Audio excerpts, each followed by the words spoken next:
No se escucha, no se escucha. No, No se escucha.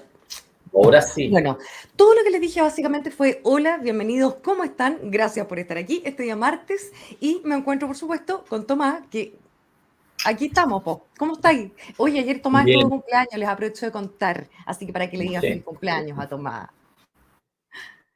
gracias. Muy amable. La verdad es que yo puse una fotografía de el cumpleaños mío cuando cumplí 50 años y me sorprendió el cambio físico, porque ese cumpleaños me tocó a mí en Temuco, ¿ya? Yo tuve que ir ¿cómo se llama? Un encuentro en el Cerro Ñelol que se hizo en el marco de la campaña presidencial. Los únicos dos candidatos que fuimos en esa oportunidad fueron Franco Parisi y yo. Y se hizo el mismo día de mi cumpleaños, el 16 de enero del 2013. Entonces, nos juntamos en una pastelería en el centro de Temuco, antes que me fueran a dejar mi mujer y las dos niñitas. Y ahí sacó la Morín una fotografía actualmente con las dos niñitas junto conmigo.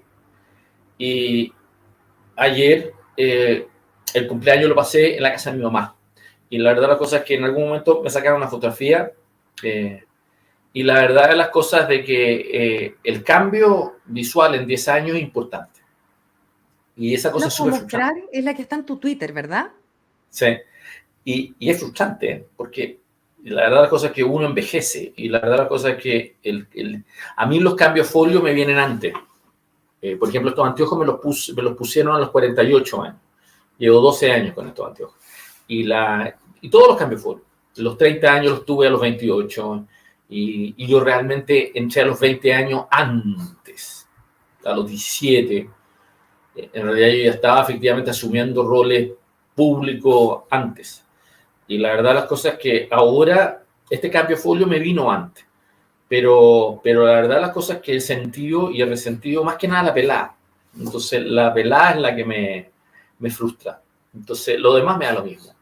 Me importa un bledo. Pero la pelada me genera el rollo. Ahí está la Yo foto. encuentro Esa es la foto que hace esta es la de 10 años ahora. atrás. Y Cacho. tú comprenderás que tengo más pelo ahí. Ahora estoy más... Fíjate que no estoy tanto más con más peso, al revés estoy con menos peso, pero la distribución del pelo me hace que el volumen de la cara me funcione distinto. Y esa es mi Oye, mamá y esas son mis dos hijas. Y las en dos realidad niñitas ya están de hija. el cambio en el tiempo, Tomás, se nota en tus hijas. Bueno, si las niñitas en la anterior foto tenían 9 años y ahora tienen 19. Esa es la verdad. Increíble, Ahí niñita. tenía, fíjate que en esa foto, esto es el 2013, en esa foto la Ashley que está ahí a mi derecha, a la izquierda de la foto, ¿Ya? venía saliendo del tumor que había tenido en 2010. Entonces ahora ahí está con pelo. Pero la verdad las cosas es que hasta poco tiempo antes de eso, había estado en realidad reconstituyendo su pelo, por así decirlo, porque lo había perdido con motivo del tratamiento. Y la verdad de las cosas es que era una fotografía fotografía divertida, porque las dos como que se pusieron felices a la foto. Colocarlas ahora felices a la foto es más difícil, por así decirlo. Pero en ese entonces, actualmente, se ponían felices. Felices eventualmente y tenían ganas por eso. Ahora también, si no estoy diciendo que efectivamente les haya rogado mucho eventualmente, pero es una dinámica en donde ya son mujeres que están en otra eventualmente y están efectivamente desarrollando su propia identidad, por así decirlo. Así que es como... Y mi mamá, que está ahí, va a cumplir este año 93 años. Así que, por lo tanto, la mamá estaba bien, a pesar de que había tenido una fractura actualmente hace poco, actualmente que la dejó bastante como que resentida. Allí yo la encontré bastante bien. No la habría puesto en la foto si no la hubiera encontrado bien, eventualmente. Pero le dije que nos sacáramos una foto eventualmente y salió de lo más bien, por así decirlo, la foto. Muy bonita foto, Tomás. Y no, no parece tu mamá de 93 años, ¿eh? Eso es lo que tiene. Yo tengo 60 y la mamá tiene 93. Ella me tuvo a mí a los 32 años. Y ayer Andrés Palma me preguntaba qué edad tenía. Entonces le dije que yo tenía la misma diferencia de edad con él que la que tengo con Alfredo, mi hermano, porque Andrés Palma es de la misma edad de Ignacio Walker, de Andrés Velasco y de mi hermano Alfredo. Tiene 8 años más que yo. Entonces, el salto es importante, por así decirlo. Y eso es importante porque yo con Andrés hicimos una relación muy estrecha siendo diputados, por así decirlo. Entonces me escribió ayer, entonces le contesté. Yo no sé si le cayó bien que yo le dijera que tenía la misma edad a mi hermano Alfredo, pero la verdad de las cosas es que esa es la verdad nomás. Aprovechando que era tu día, ¿por qué no? No, lo que pasa nomás es de que esto es una generación que ya está llegando a los 70. Yo no estoy en los 70, yo estoy empezando a los 60, pero la verdad de las cosas es de que si tú lo ves de un punto de vista político, de una generación política, la verdad de las cosas es que el contraste generacional es muy fuerte. Imagínate que Evelyn Matei ya tiene como 72 años, 73 años, si no son jóvenes, por así decirlo, ¿te fijas o no? Son personas que es de la misma edad de Joaquín Lavín, ¿no? Entonces, la verdad de las cosas es que como tienen pretensiones políticas, por así decirlo, van a tener ese problema. Tienen un problema generacional. Obvio que les beneficia el hecho que Boric esté tan deteriorado, por así decirlo, que haya sido un fracaso político eventualmente. Pero el contraste es enorme, por así decirlo. Y fíjate que es grande, no diría enorme, pero es grande ya conmigo.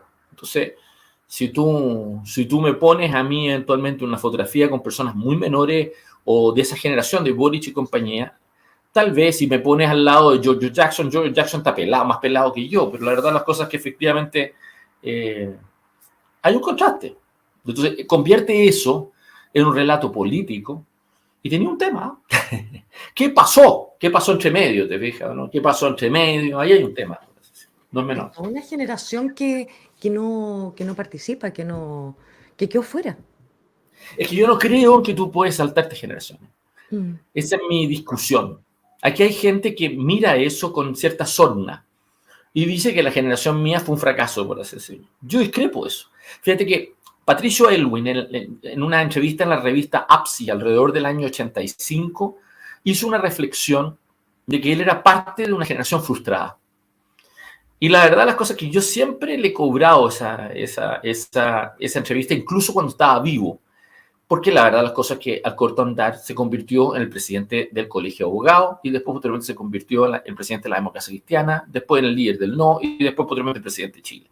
Si tú me preguntas a mí, eventualmente, esta victimización generacional, yo la vengo escuchando, no solamente de los pendejos que hoy día están en el gobierno, vengo escuchando en la generación anterior a la mía. Y yo siempre le he tenido mucho desprecio a ese relato. ¿Ya? Le he tenido mucho desprecio. Porque en el fondo no sirve para nada. Es un relato tonto. ¿Te fijas o no? Este es un país muy chico. Sus cuadros públicos eventualmente son contados con la mano eventualmente. Y usar el argumento generacional en unos y otros eventualmente tiene problemas, por así decirlo. Y aquí lo que ha habido hoy día con Boric y compañía es una generación entera que se llevó antes de tiempo el gobierno para la casa actualmente y ha hecho un desastre. Porque tú comprenderás, es un desastre. Entonces, en algún momento alguien les va a decir, bueno, dejen de huevear. O sea, la verdad las cosas es que como generación, la verdad las cosas dejaron embarradas y les va a demorar mucho tiempo volver a recuperar prestigio. ¿Te fijas o no? Porque como grupo humano actualmente han sido un fracaso. ¿Te fijas? Entonces, eso no lo quieren asumir todavía. No lo quieren asumir. Y en un momento en donde tú tienes a Girardi apareciendo de nuevo como saliendo del sarcófago, por así decirlo, la verdad las cosas que efectivamente se vuelve a generar esa disputa. ¿Ya? No te lo dicen porque te lo plantean en términos de la lista del indulto, la lista con los otros, pero en el fondo es un grupo humano que quiere venir a decir ahora venimos nosotros. Y este ping-pong yo ya lo vi en los 80, no solamente por lo que te dije de Elwin, en toda la generación que vino del exilio. Toda la generación que vino del exilio, en el fondo era la generación de la Unidad Popular. Y esa gente eventualmente venía con la cola entre las piernas porque había sido un fracaso político la Unidad Popular. Y obviamente en el corto plazo ellos no pudieron llegar y cobrar la entrada para llegar y justamente tener un protagonismo de primera plana. Pero Elwin, cuando arma las listas parlamentarias al 89, en el fondo compensó. Nosotros podríamos haber tenido un Congreso Nacional el año 90 de puros demócratas cristianos. Nos podríamos haber llevado el Congreso para la casa y no lo hicimos. Y no lo hicimos. Y en ese sentido yo creo que Patricio Aylwin tuvo mucha madurez política actualmente para llegar y generar un mono actualmente que permitiera un equilibrio poder posterior. Y eso fue correcto, ¿ya? Pero hoy día el grupo humano que en ese entonces Patricio Aylwin subsidió, hoy día son unos arrogantes. Esos son los Girardi, te diría yo, ¿no? Esos son esta gente eventualmente que hoy día están abrazados a los empresarios que te dicen eventualmente, no a la lista de indulto y hacen una cosa distinta. Son los mismos que eventualmente jugaron por Valencia eventualmente y tienen la embarrada, la zorra, tienen la zorra dentro del gobierno con mujeres. Y no solamente la mujer, la ministra Analia Uriarte o la ministra, la mujer, la Toti Orellana, sino que hoy día con la ministra de Salud por el tema ISAPRE y con la ministra de Medio Ambiente por el tema Dominga. Entonces, tú comprenderás que los gallos están en un problema, por así decirlo. Oye, Tomás, justo voy a ir mostrando imágenes de tu Twitter a raíz precisamente de cómo parece no se hacen las cosas muy bien y así, pero vamos a ver un pequeño extracto de algo que tú publicaste recién, a ver si lo encuentro, porque me puse a ver. Todo esto, ¿tú crees que el gobierno actual realmente tenía, por ejemplo, como un proyecto político, una visión de país real, o era una cosa muy atalandrada? No, pero no solamente en Chile. Yo tengo que llegar y escribir de aquí al fin de semana una minuta, justamente trabajando este tema. Y yo elijo prácticamente 9 hechos para llegar y destacar el ciclo en este momento. Y la verdad las cosas es que Chile realmente es poco atractivo. Y es curioso porque nosotros hace 20 años atrás teníamos acuerdos con la Unión Europea, te habíamos abierto acuerdos comerciales con todo el resto del mundo, teníamos relaciones privilegiadas en todas partes, en la Asia, en Europa, con Estados Unidos, actualmente. Y la verdad las cosas es que esa cosa fue resentida en el resto de América Latina. Y hoy día, 20 años de eso, encontrarnos actualmente siendo el pariente pobre de la región, a la saga, ¿ya? Además de una región que está desprestigiada. Mira México. Biden acaba de ir para allá, pero hoy día López Obrador está poco menos que defendiendo a Julian Assange. Después tú tienes a Brasil, en donde antes metían preso a Lula, ahora Lula mete preso al ministro de Justicia Bolsonaro. Mira Perú, el sur del Perú, ¿te fijas? Después mira Nicaragua. Acaban de llegar y tener elecciones municipales y el gobierno se llevó el 100% de los municipios, 100%, y con obispos presos, ¿no? Entonces, cuando mira Argentina, que tiene la vicepresidenta eventualmente condenada a 6 años de cárcel, y la tienen ahí en recurso, pendiente, y con un conflicto con la Corte Suprema entre el gobierno. Entonces, Chile no está al margen de eso, pero lo que pasa es que Chile en ese contexto queda muy desvalorizado porque no tiene política exterior. Entonces tú tienes a Andrónico yendo a Davos. Tú tienes al hombre más rico de Chile yendo a Davos. ¿Qué hacen Davos? Lo único relevante en Davos este año es que acaba de cambiar el ministro de Defensa alemán. Se va a ir Scholz. La discusión es la guerra en Ucrania. Esa es la verdad. Ese es el tema en Europa, ¿ya? El tema en Europa es la guerra con Ucrania. Y además una guerra que en este momento toca la casualidad que está bastante empantanada. ¿Te fijas, no? A pesar de que efectivamente los ucranianos se han defendido bien, pero ha habido como momentos en donde el nivel de descriterio eventualmente de los rusos eventualmente ha llevado a retomas de ciudades, pero con alto nivel de casualidad, de muerte. O sea, tú comprenderás de que en este momento la discusión para los países del oeste europeo, llegar y decir, bueno, queremos que esta cosa sea un mojón que se mantenga indefinidamente así, o queremos llegar y justamente que esta cosa se termine, ¿ya? Entonces los gallos tienen una discusión acerca de llegar y justamente colaborar, en llegar y justamente hacer una diferencia específica con los ucranianos. Y no hay dos opiniones. Los europeos todos dicen que hay que ayudar a los ucranianos. Entonces ahí los alemanes quedan enredados porque no es que no quieren ayudar a los ucranianos, lo que pasa es que no quieren llegar y enemistarse con los rusos. Entonces los gallos llegan y dicen que sí, pero dilatan. ¿Te fijas, no? Entonces el conflicto político alemán es poco sincero. Entonces los gallos están muy controvertidos. ¿Te fijas? Entonces eso es Davos hoy día. ¿Qué hace uno de los empresarios más ricos de Chile allá? Nada. Nada. América Latina se discute mucho más en Puebla, en el Foro Sao Paulo y en la catedral que está a donde está la Virgen de Guadalupe. Nada más.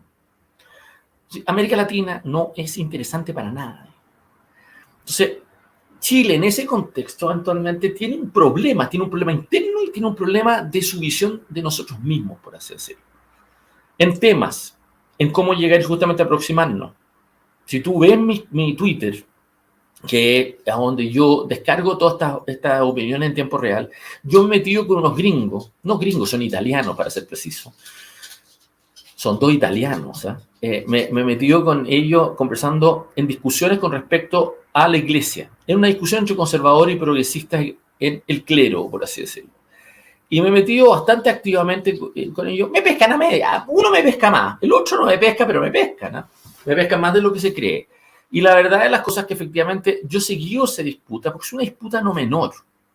Cuando tú lo ves en Chile, tú lo ves de parte del silencio de la iglesia, que no sirve para nada, los jesuitas y la Universidad Católica actualmente, que es una institución que forma cuadros laicos actualmente, pero que forma cuadros profesionales y que tiene influencia. Si tú ahí ves que la Católica no tiene rumbo. En la misma discusión que hemos tenido en otras oportunidades, cuando yo te he dicho que este es un país feudalizado, porque está feudalizado en la Facultad de Filosofía, en la Universidad de Chile, ahí donde está todo el mundo que quiere llegar a hablar de temas de género, o de diversidades sexuales, o de pedofilia. Actualmente es una cosa depravada, actualmente realmente que se fueron al chancho. Yo le he dicho a una amiga mía que está ahí, que la Soledad Falabella, le he dicho se fueron al chancho.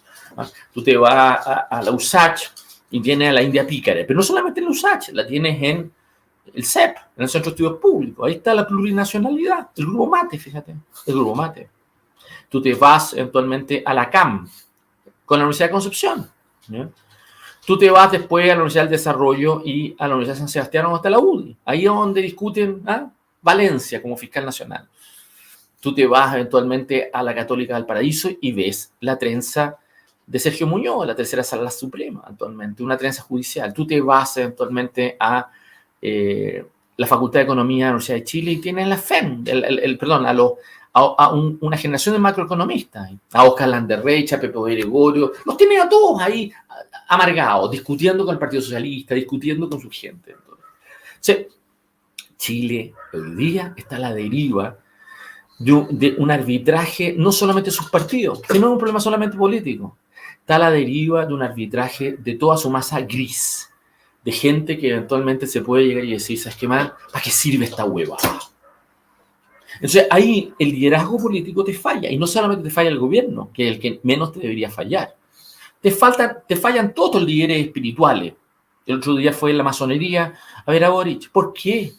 Porque la designación de Valencia generó un problema político con las mujeres. Entonces ahí va el gran maestro con otra logia de mujeres. Tú comprenderás que las logias de mujeres en Chile vale hongo.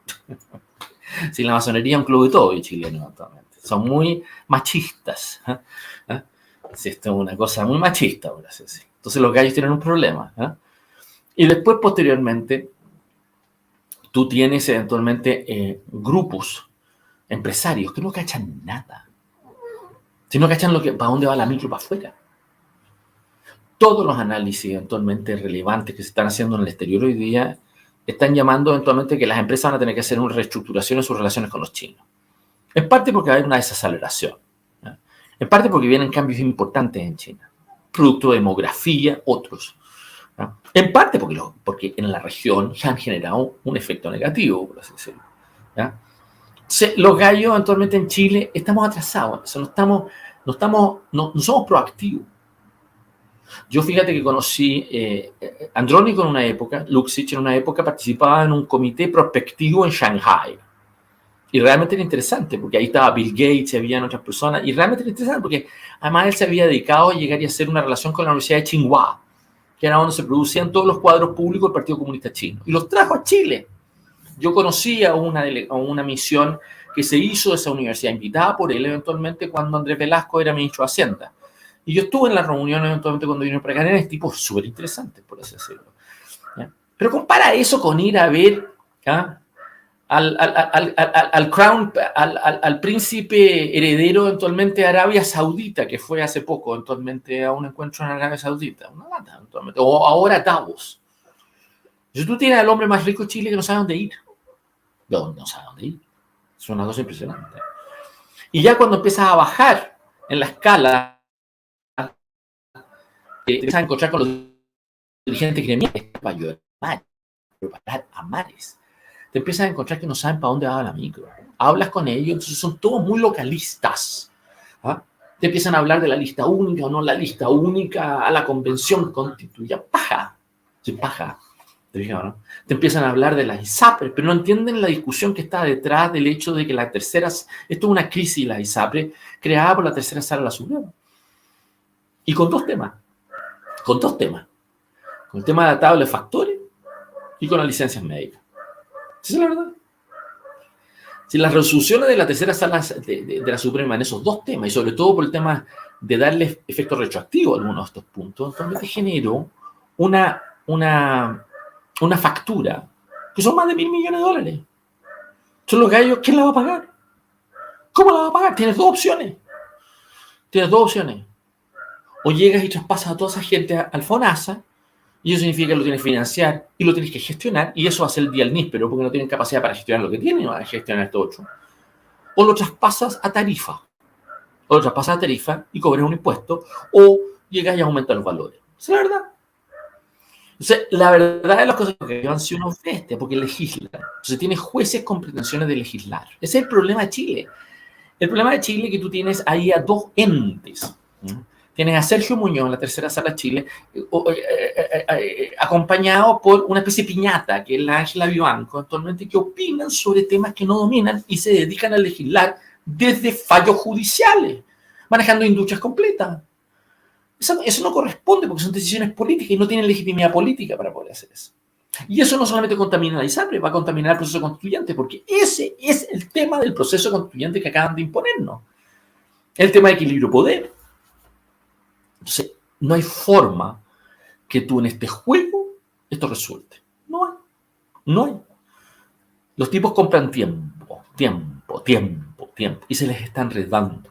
Claro, se sienten envalentonados porque sacaron un fiscal, pero ese fiscal no va a funcionar.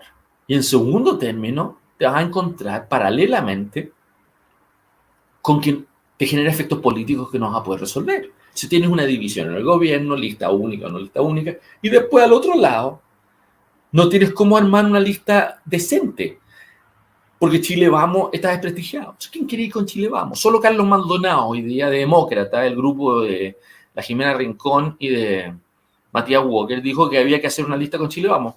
Pero anda a decirle a Girardi a ver si convence al PPD a ir una lista con la UDI y Renovación Nacional. No van a ir. Se van a ir.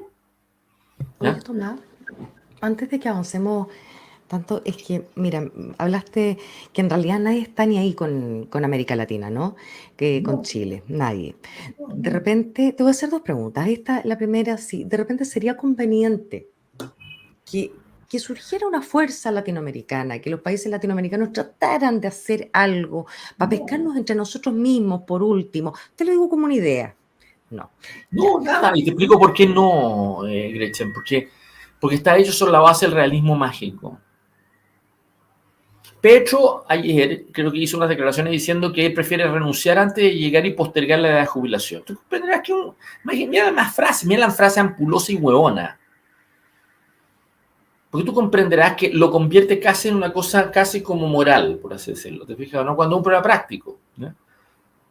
Pero el gallo es incapaz de llegar, y fíjate que tiene un Congreso 80% a favor, así que puede hacer lo que le da la gana. Pero el tipo tiene que llegar y hacer una declaración poco menos como si fuera Napoleón, fíjate. ¿Ya? Si tú te das cuenta que estamos en manos de gente que está dilerante, está en otra dimensión. México acaban de llegar y producirse un acuerdo político interesante, igual como lo que tuvieron para las elecciones parlamentarias pasadas, que se puso de acuerdo el PAN, el PRI y el PRD, ahora se volvieron a poner de acuerdo para la presidencia. ¿No? Pero es un mal acuerdo, porque es un pacto político muy frío, con un pescado, en donde los gallos le entregan al PAN, que es el partido más demócrata cristiano, de derecha, eventualmente le entregan al PAN la presidencia. Entonces, usted elige al presidente y entonces todos nosotros vamos a elegir el resto. ¿ya? Pero esa cosa es mala porque es un acuerdo superestructural, cuando deberían los gallos entender que al otro lado tienes un gobierno que realmente ha hecho un desastre. México hoy día son 13 millones de mexicanos que están en Estados Unidos. Tú comprenderás. Y eso, las cifras oficiales pueden ser sustantivamente más. Pero te quiero llegar y decir, si esos 13 millones, porque financian México solo a base de las remesas, y esos mexicanos vuelven a México y el país no es viable nomás. No es viable. Eso me decía un amigo mío el otro día. No es viable. ¿Ya? Es lo mismo Venezuela. 7 millones de venezolanos fuera que te van a estar financiando eventualmente la cosa para adentro. O sea, América Latina hoy día actualmente es una cosa que realmente ha entrado un lodario actualmente que realmente es muy difícil llegar y construirla parecido a lo que hicimos hace 30 años y 20 años atrás. Primero que nada había bonanza económica producto del petróleo, ¿ya? Y había una situación política eventualmente que ayudó enormemente para llegar a captar capital, ¿ya? Y nosotros fuimos capaces de llegar a hacer políticas que de alguna manera insertaran a Chile eventualmente en esa cresta, eventualmente de un modo que funcionó, ¿ya? Pero hoy día no tienes esa apuesta, tienes al mismo tiempo una incertidumbre política muy fuerte y tienes al mismo tiempo estos gobiernos dirigidos por gente muy corrupta, tremendamente corrupta, y que en el fondo eventualmente está generando problemas de estabilidad. Brasil es un desastre. Da lo mismo que metan preso a uno u otro. Si tuviste las manifestaciones ahí en Brasilia, son enormes. Y eso que están bajando, la cantidad de gente que de repente llega a estas cosas, son enormes, ¿ya? O sea, tú no lo vas a resolver con una declaración del Departamento de Estado. O que el Departamento de Estado le pida a Bolsonaro en Miami que se vaya de Florida. Que se vaya pronto. No te va a funcionar, ¿ya? No te va a funcionar en Perú llegando y efectivamente generando una especie de conflicto de autoridad. Las soluciones de autoridad no te van a funcionar. Lo mismo pasa en Chile. Aquí las lógicas de autoridad, porque ahora lo que viene, Gretchen, en Chile es mayor represión, que no queda otra opción. Entonces están buscando la forma de hacer esa represión, ¿ya? Entonces ahí tuviste a la Carola Toá que se fue al norte eventualmente para llegar y proponer, y están proponiendo esta ley de funciones críticas, eventualmente para meter las Fuerzas Armadas, eventualmente. Ahora tuviste ayer a Manuel Monsalve diciendo que se va a juntar con el fiscal nacional por el tema del aumento de los secuestros. Que no solamente en el norte, en Tarapacá, también en Santiago están secuestrando a comerciantes de pymes, chicas. Están secuestrando, los extorsionan. O sea, lo que te quiero tratar de decir efectivamente en esta vuelta es de que esto no te va a resolver con una reunión de Manuel Monsalve con el fiscal Valencia. No te sirve para nada, Salcedo. Tú lo que tienes que hacer es llegar y van a tener que reprimir. Y no tienen acuerdo político interno entre ellos respecto a cuál es el grado de represión. Porque tú comprenderás que el grueso de esta violencia es migratoria. Tienes que echarla. Entonces vas a tener otro conflicto con la Corte Suprema que te va a decir, porque ese es el conflicto que venía con Piñera, actualmente que no los puede echar. Porque además Piñera cambió la ley. Dio una muy mala reforma. Eso es lo que ellos actualmente tienen que llegar a un acuerdo con la Corte, eventualmente para permitir estas expulsiones. Parte del problema que estamos teniendo con esa migración, eventualmente, es que como son venezolanos, los venezolanos no están entregando información respecto a la situación penal de esas personas. Se demoran, no las contestan. No las entregan. ¿Ya? Entonces nosotros estamos recibiendo un flujo migratorio de grupos actualmente que no sabemos quiénes son. Entonces, tú tienes aquí una falta de voluntad política que no quieren resolver. Y mientras tanto, todo música. La lista única, el fiscal nacional, el fiscal que le pide la renuncia a sus directores, a la Marta Red. ¡Paja! ¡Paja! Porque no hay acuerdo. No hay acuerdo. Es la verdad. Oye, Tomás, tal como tú acabas de decir, que todo esto al final son puras leceras, ¿no? Porque uno dice, bueno, un Boric es el presidente, todo esto revolviendo el brasero con la pata a la guagua, como dice el dicho. ¿Quiénes son los dueños de este país, Tomás? ¿Quiénes son los que realmente toman las decisiones en este país? Este mismo amigo mío que me hizo el comentario respecto de los 13 millones mexicanos me decía, mira Tomás, mira, googlea. Mira las 12 fortunas más grandes de Chile. Míralas. Y te vas a dar cuenta de una cosa. Que con excepción de los mates, que es el único que existe desde antes, las otras 11 son todas tercera generación chilena. Son todos nuevos. Son todos croatas, árabes, eventualmente. Son todos nuevos. Todos. Sin excepción. Bueno, eso significa dos cosas. O tres en realidad. Significa tres cosas.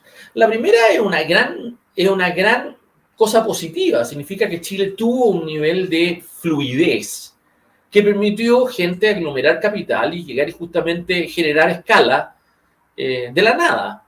Eso es una cosa que yo creo que realmente cuando estamos discutiendo los dos Chiles, que este es un Chile que no genera oportunidades, todo mentira. Es mentira, ¿sabes? Eso es absolutamente mentira. Este es un país hecho por extranjeros que de alguna manera llegaron y tuvieron oportunidades y esas oportunidades las aprovecharon. Así que, por lo tanto, es un punto a favor de la gesta chilena como proyecto país, ¿no? La segunda cosa que efectivamente describe eso es una cosa que es negativa.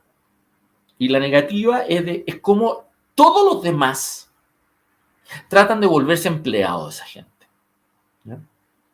Y ahí tienen los Axel Caliz. ¿Tuviste a Axel Caliz? Sí. Que está diciendo puras huevas, igual que Roberto Isakson, igual que Cristian Valdivieso. Es el nuevo Pepe Out. Es el nuevo Pepe Out. Entonces tienes todos estos gallos que lo único que quieren es ser empleados, estos gallos. Y dicen lo que sus empleadores dicen que tienen que decir. Entonces Chile hoy día está pauteado por estos gallos. Entonces lo ponen en el canal 13 a este señor. Entonces, una semana, yo le saqué los 3 comentarios. La primera semana llega y dice eventualmente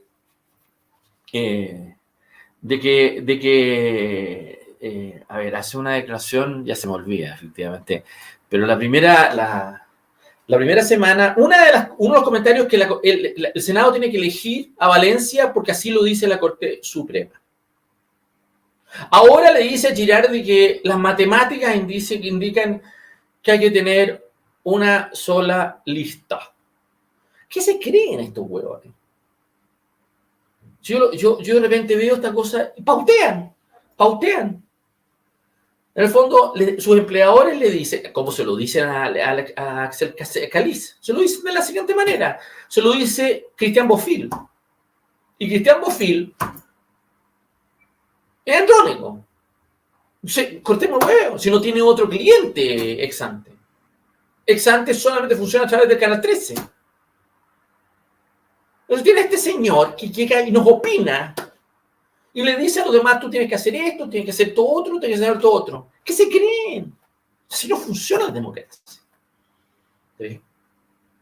Ahora Cristian Valdivieso dijo hoy día, ayer dijo que necesitamos un punto de inflexión. ¿Qué se cree ese gallo? Porque este gallo ha jugado constantemente de una democracia estructurada y en el margen.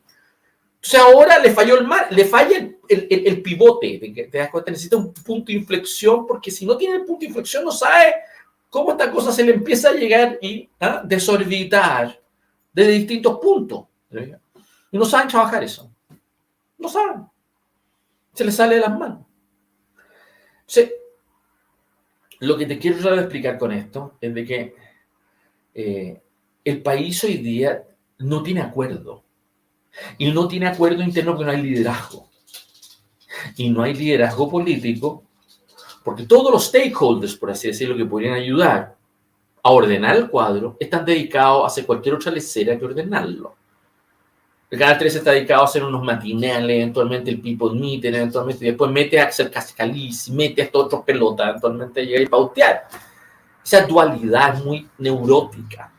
Anda al canal 7, la misma lecera. Anda CNN y Chilevisión, la misma lecera. Vas a tener a Mónica Rincón, vas a tener a Mamá Tamala, van a estar diciendo puras huevadas. Pero puras huevadas. Anda a cualquiera de estos grupos, entonces te das cuenta que los tipos son muy sectarios. Por eso, eventualmente, vetan gente. Yo me encontré este fin de semana, tenía que contestarle al tipo de Sin Filtro. ¿Cómo se llama? ¿Cómo se llama el de Sin Filtro actualmente? Feito. se llama? Gonzalo Feito. Ahí está. Gonzalo Feito, que llegó y se solazó en una entrevista a la revista El Sábado, en el Mercurio, diciendo de que la izquierda no quería ir a su programa. Y yo me ofendí, fíjate. Porque esos gallos a mí nunca me han invitado. ¿Y sabes por qué no me han invitado? Por Piñera. Si es un programa armado y financiado por Sebastián Piñera. Yo pensaba que venía a otro lado. No, pero hay, o sea, pueden haber varios, pero en el fondo es el mismo grupo. El mismo grupo. Es el mismo grupo. Es un grupo, eso es un programa hecho para Chile, vamos. Es un programa adversarial para llegar y jugar a que la izquierda es mala y ellos son lo menos malos. ¿Te fijas? Ese es el libreto de ese programa. Por eso te llevan ahí efectivamente a Pancho Undurraga, por eso te llevan eventualmente, ¿cómo se llama este otro guatón eventualmente insufrible? Eventualmente, ¿cómo se llama el ex demócrata cristiano? Eventualmente, al emparte. Eventualmente te llevan después, por eso te llevan a todos estos pajarracos, por así decirlo, ¿te fijas? ¿No? Te llevan a estos pajarracos para repetir un libreto. Es un libreto adversarial. Es un libreto adversarial que no tiene ninguna intención de llegar a acuerdo con nadie. Tiene la intención de llegar y decir, tú eres culpable, tú eres malo, yo soy bueno. Y ahí es donde tienes de nuevo entonces a la Jimena Rincón ahora yendo al Tribunal Constitucional para llegar y pedir una nulidad del decreto de indulto. Mentira, es un show. Eso es show. Es absoluto show. ¿Ah? Ellos sabían que estos indultos venían. O sea, ahí tienes toda esta gente como haciendo ópera italiana. Eso es lo que quiero decirte. Ahí tiene a Rodolfo Carter apareciendo. Y ahí desaparece porque es errática. Desaparece la Evelyn Matei. Tú te das cuenta que de repente se va a la Plaza de la Constitución, después sale de la Plaza de la Plaza Baquedano, va a la Plaza de Baquedano, después sale de la Plaza de Baquedano, después muestra su ropa que la cose, después sale de la ropa que cose. Córtela, si esto es una chacota. Te juro que es una chacota. Yo de repente le pregunto a amigos míos que me preguntan a mí, tú me vas a decir que esta gente te va a ordenar el cuadro político del país. Tú me vas a decir que este juego es el que te va a llevar y te va a ordenar este circo. No te lo van a ordenar. Este circo se nutre de esta odiosidad. Y esa odiosidad desmoraliza el país. Porque lo desmoraliza, porque no es capaz de producir una unión entre lo que está ocurriendo en la política con lo que está ocurriendo en la calle. No es capaz. No es capaz de hacerse cargo de eso. No es capaz.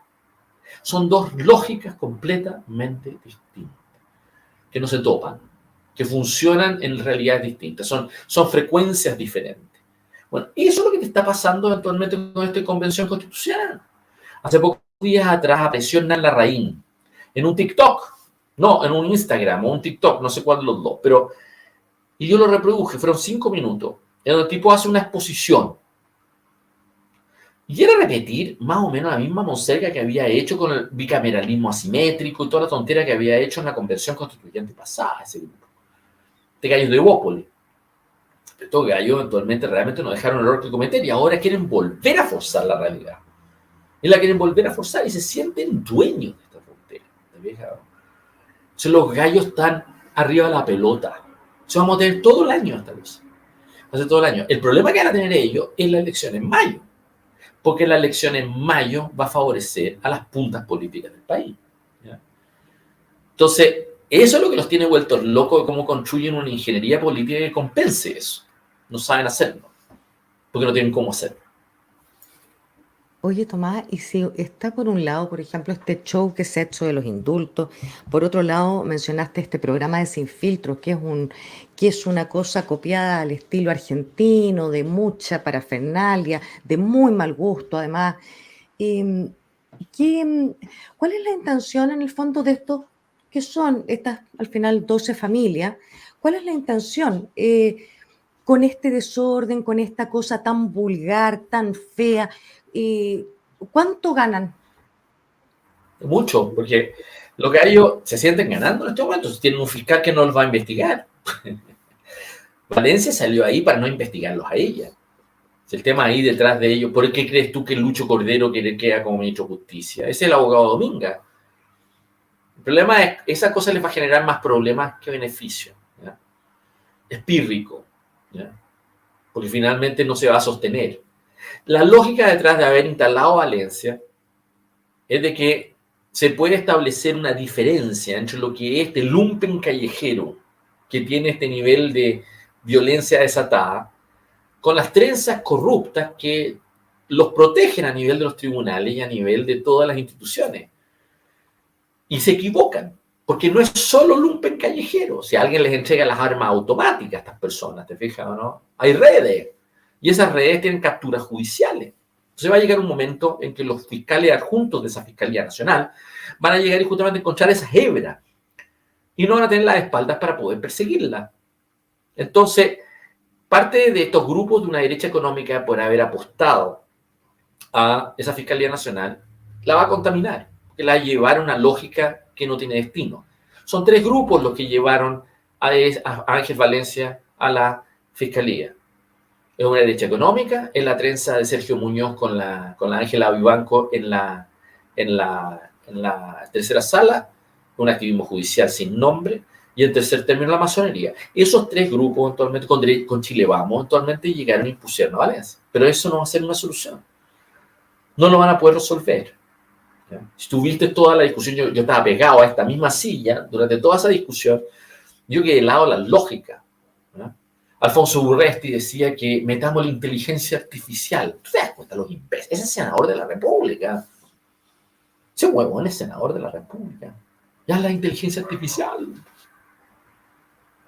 Es como no entender el problema, te fijas. Si los gallos te meten una quimera. ¿Ya? Segundo término, lo que tú tienes actualmente, lo que te digo, grupos que quieren llegar y feudalizar y tomar posición en el gobierno porque tienen intenciones políticas, masonería, pero muy mala. Son muy mediocres. Eso es Lucho Cordero, Mr. Copycat. El señor que plagia sus libros. Y el único libro que no plagió era para llegar y ver los fallos de la tercera sala, un peón de Sergio Muñoz.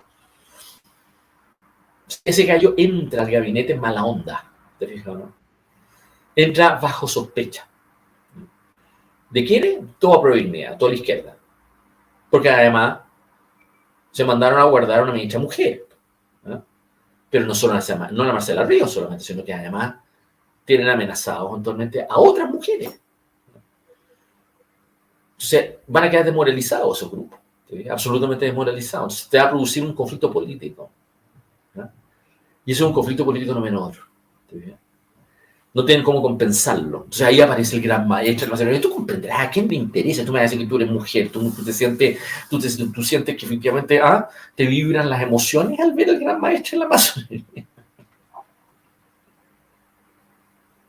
¿Te sientes, ¿ya? ¿No? ¿Te sientes que tus temas están ahí? No. O sea, lo que te quiero tratar de plantear es que los que están locos se trataron de aprovechar del pánico. Y esta cosa venía de antes, porque venía con los indultos. Pero los indultos se venían discutiendo de antes. Entonces nadie quiso parar eso. Entonces Boric comete el error con los indultos y se encuentra con un grupo de poder que se trata de aprovechar del pánico. Está todo el mundo en el metro cuadrado. Entonces no hay liderazgo político. No existe liderazgo político.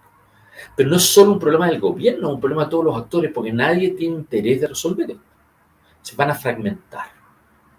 La solución, cuando tú tienes eso en Chile, de grupos que quieren llegar y conservar lo que tienen, es fragmentan. Por eso aparece Girardi diciendo que no hay que ir a una lista común con el gobierno. ¿Ya? Porque esa es la lista del indulto. Pero el problema radica en de que el Partido Socialista no tiene ninguna intención de seguir a Girardi. ¿Ya? Puede ser el PPD, pero no el Partido Socialista. El Partido Socialista quiere una lista en común en el gobierno. ¿Está?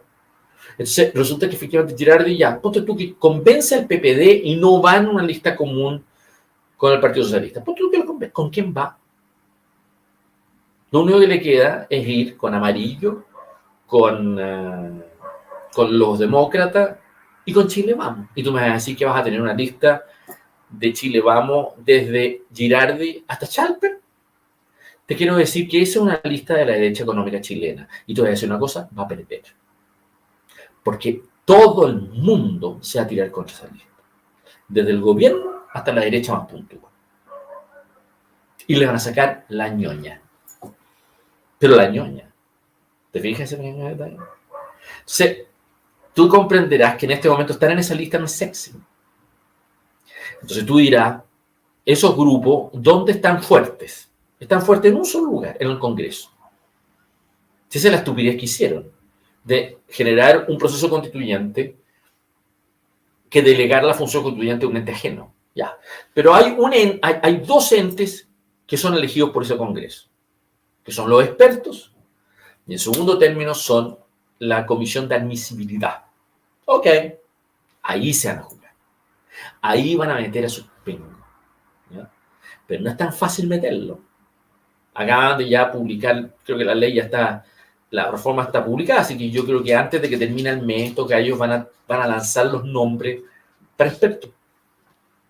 Pero toca la casualidad que son paritarios. ¿Estamos?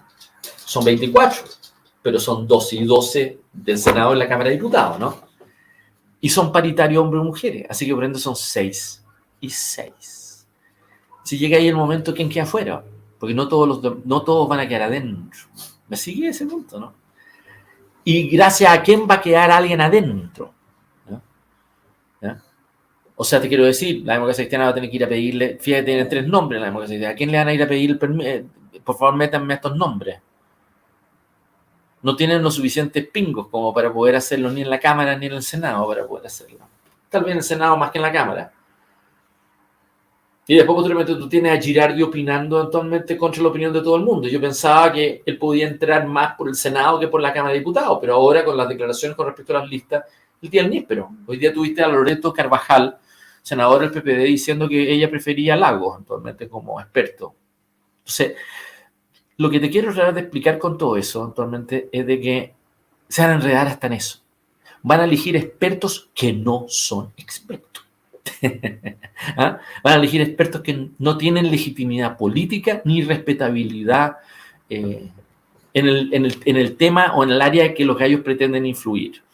Entonces, los que son electos en la calle en mayo van a decirle, oye, yo tengo más legitimidad que tú, ándate a freír mono. ¿Ah? Mando yo, no tú. ¿Te fijas ese pequeño detalle?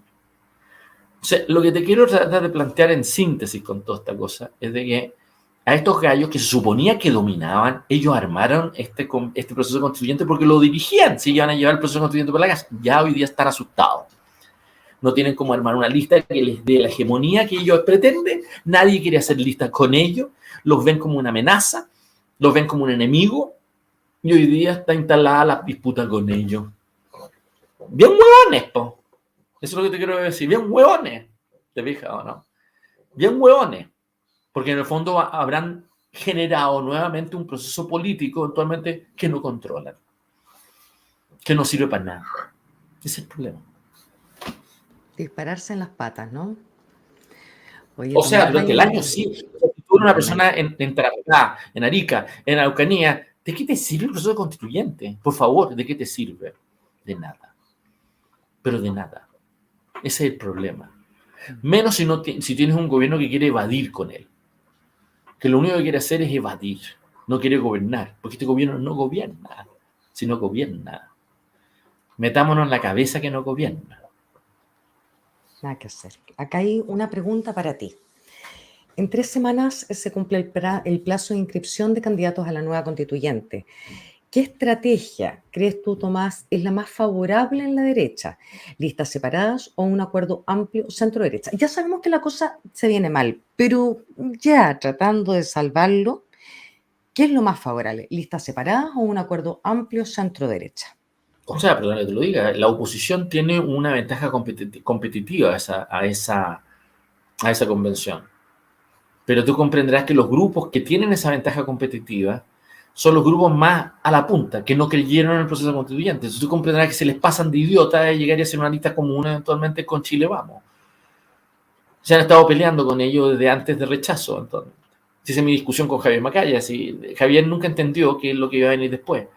Y además todo el manejo de la fiscalía y otros, los gallos en el fondo han ido manejando cada uno de estos temas como un microtema, como matando los piojos de a uno, por así decirlo. Y esa cosa en el largo plazo, en este tipo de situaciones, les cobra una cuenta.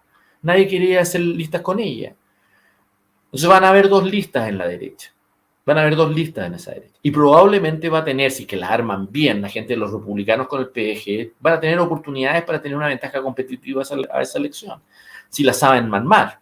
Si las saben armar, anda a saber tú cómo las arman. Yo te digo, yo creo que no tienen idea de hacerlo bien, porque van a meter una cantidad de personas que la verdad las cosas que te pueden funcionar bien en la Araucanía o desde Rancagua al sur, pero la verdad las cosas que ya a la hora de meterse a Santiago, al Paraíso y otro, les queda mucho como para poder llegar y justamente masticar ahí adecuadamente.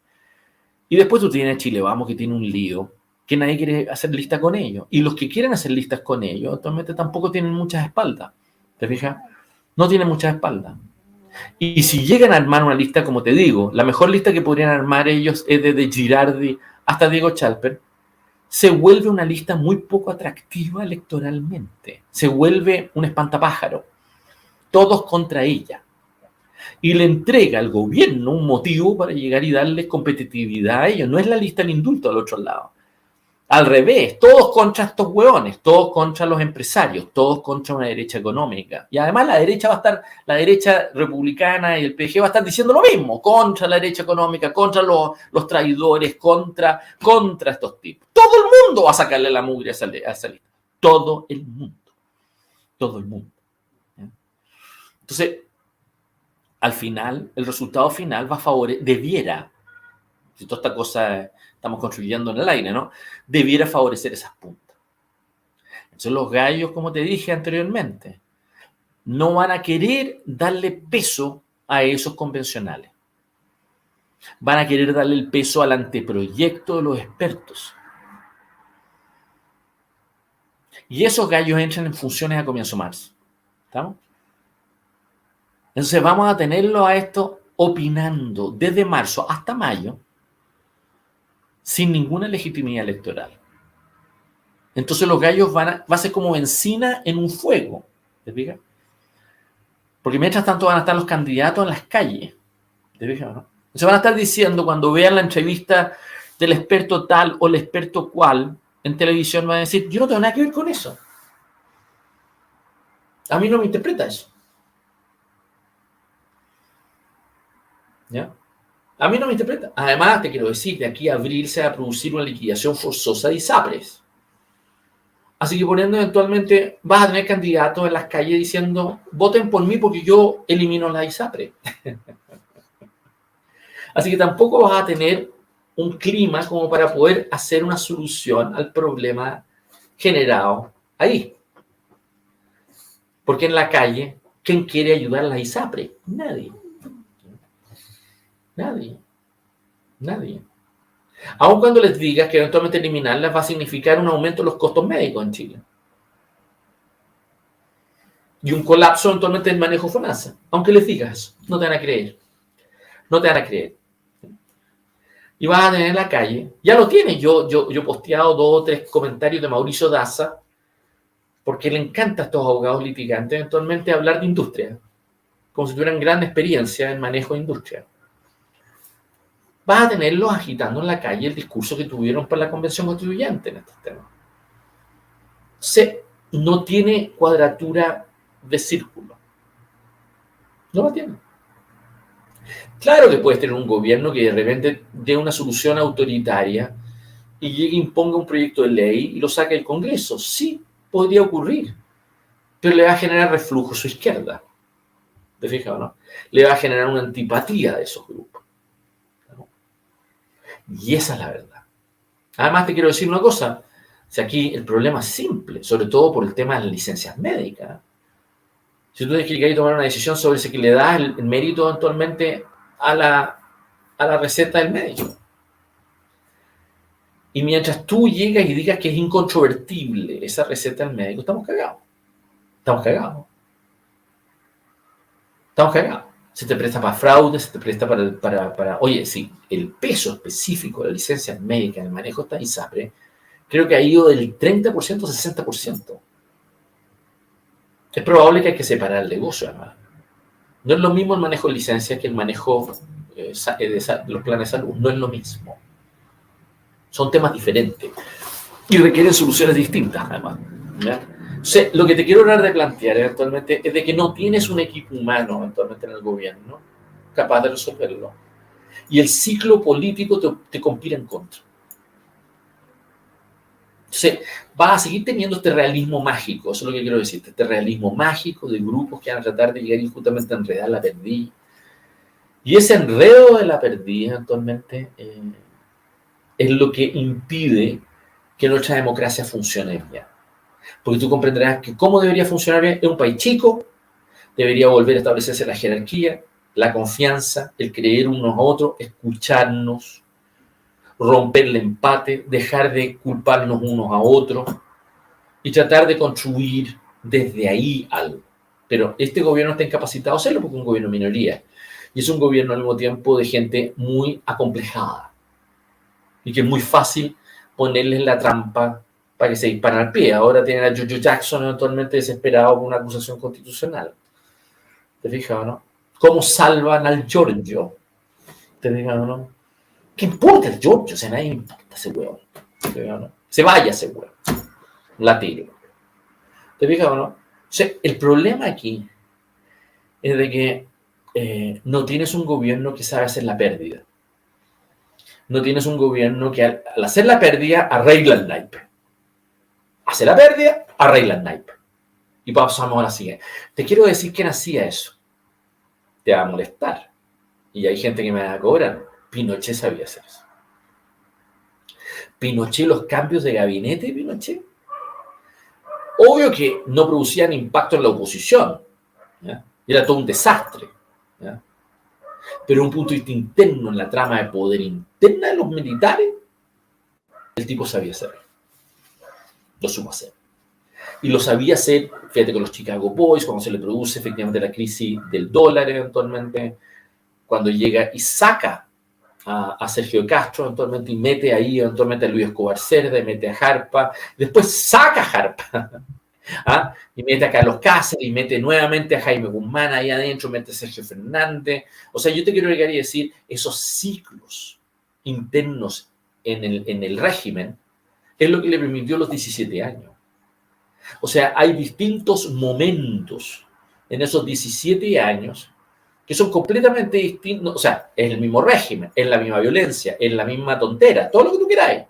Pero hay momentos nítidos que tú entiendes en donde hay grupos que quieren de alguna manera aplicar lógicas diferentes. O sea, hay un momento del estatuto social de la empresa con la facha, al comienzo del 73. ¿Ya? Hay momentos de la política shock, hacia el 78. Hay un momento de la inconvertibilidad. Hay un momento eventualmente de un nacionalismo popular, eventualmente con Jarpa, de tratar de alguna manera de llegar y justamente jugar otra cosa, por así decirlo. Hay un intento de Jaime Guzmán por llegar y apropiarse del gobierno eventualmente y formar una élite de poder. Bueno, todo ese juego en este gobierno no existe. No existe. Métete en la cabeza que no existe. No existe. No existe un presidente capaz de llegar y armar un mono. Cualquiera. Tiene a Davor Harasic que le influye los indultos. Tiene a la masonería que llega y aprovecha con Valencia y con Cordero. Tiene a la Carola Toá que el talento que tuvo al momento que se elige a Valencia es que se abstrajo. Lo hizo súper bien. ¿Eh? Yo te quiero decir que yo lo opinaba en distintas partes. A mí me gustó el manejo de la Carola el día que se votó el tema de Valencia porque lo supo hacer para bajarle la presión. Pero el talento de la Carola es no haberse metido. ¿Ya? Es llegar y haber hecho... Además fue sola. Fue sola, porque el otro pelota estaba en Alemania. Cordero. Y la Analia Uriarte se había declarado con un long COVID. ¿Ya? Se fue sola. Fue con los subsecretarios, pero la verdad las cosas es que ella es la que tenía la voz cantante. Y esa voz cantante yo creo que lo hizo súper bien. Pero más allá de eso, lo que estaba jugándose en el Senado era una lucha de poder de grupos, ¿te fijas, no? Y esos grupos, por así decirlo, finalmente dieron lugar a una solución miserable que ha impedido eventualmente un gobierno tener rumbo. O sea, finalmente tienes al PC votando en contra de Valencia y recibiendo con Teller a Boric en la fiesta de los abrazos. ¿Cómo se explica esa lecera? Yo lo recibe, compañero Boric. Ahí adelante un mural de Allende. ¿Cómo se explica esa lecera? Yo te quiero llegar a explicar de que este es un gobierno que no sabe manejar grupos de poder. No los sabe manejar. Primero no tiene buenos cuadros, no tiene gente capaz, no tiene una estrategia, no tiene contenido, y hoy día tiene una desmoralización de grupos importantes, internos, en la calle, que están identificados con el gobierno, que pierden fe en el gobierno. Por eso este gobierno, fíjate que a pesar del acuerdo constituyente, a pesar de la elección de Valencia, a pesar de otra cosa, fiesta del abrazo, Boric cae de nuevo en su aprobación. Cae de nuevo. Significa que los grupos de gobierno ya están perdiendo identificación con él. Estamos hablando del voto de primera vuelta, estamos hablando del voto duro de él. ¿Te fijas o no? Y ya cuando esos grupos pierden identificación con él, tú tienes una situación eventualmente que no tienes rumbo. No lo tienes. ¿Ya? El único rumbo que va a jugarse de aquí a la elección de mayo es estar en contra de la derecha. El único rumbo va a ser estar en contra de los empresarios. No te pierdas, Gretchen. Eso es un rumbo que les va a dar representación. Tal vez no la que quieran, pero van a hegemonizar a la izquierda. Eso es lo que quiero decir. El grupo de izquierda que podría aprovechar el deterioro de ese apruebo de dignidad, lo tiene que hacer adentro de una lista con la izquierda. Tú no sacas nada disputando esa izquierda fuera de esa izquierda. Los grupos que quieran llegar y sacarle la mugre a una izquierda frente amplista, por así decirlo, que está detrás de los indultos, de todos los tonteras que se han hecho hasta ahora, el mal manejo y todo lo demás. Para eso tienes que llegar y tener personalidad, echar una lista con ellos y ganarles en la calle. Pero no se atreven. No se atreven. Ahí Chirardi no se atreve. Ahí no se atreven los Alemparte. Ahí no se atreven. Todos los pelotas que votaron por Boric, votaron por Boric, pero no se atreven. Entonces dicen, no podemos ir en la misma lista. ¿Tú te das cuenta del problema? Ese es el problema que tienen en este instante. Por eso son débiles. Un lío. Oye, Tomás, ha sido muy agradable tenerte nuevamente, que estemos conversando, haberte escuchado. No, un agrado, realmente el día estuvo muy agradable. Y bueno, feliz cumpleaños nuevamente, Tomás. Muchas gracias. Gracias. Nos vamos a ver la próxima semana, ¿no? Nos vamos a ver, ¿sí? Ya. Por mi lado, nos vamos a ver. Súper. Ya. Cariños a todos los que se conectaron. Mientras tanto, les aviso, los espero mañana a las 10:30 y después a las 10 de la noche nuevamente. Cariños a todos y nos vemos.